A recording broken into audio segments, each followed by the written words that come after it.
simula nung nandito po ako sa Taiwan, every payday po talaga, siya po yung unang nagchat-chat sa akin kung kailan po ako magpapadala ako, tapos maglilista na po yan ng sarili niyang ng groceries para ipasabay po sa mother ko every month. Every month po, consistent po yun.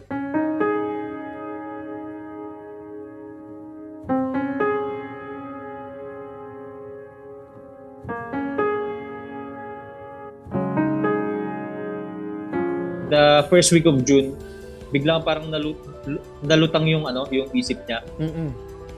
Tapos sinugod namin siya sa hospital, and the finding was pneumonia. Hindi po siya naagapan agad, tapos tinransfer namin siya sa ibang hospital. Doon na rin po siya parang lumala. Nilaban namin, pero siguro hanggang doon na lang talaga yung buhay niya.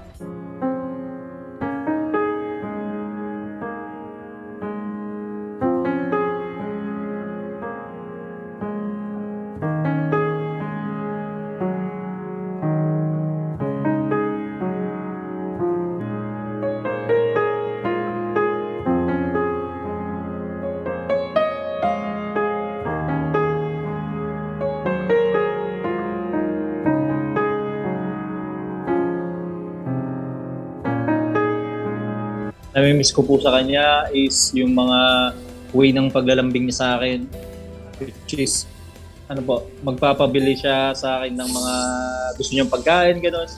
Mahal na mahal kita. Sobrang miss ka na ng kuya.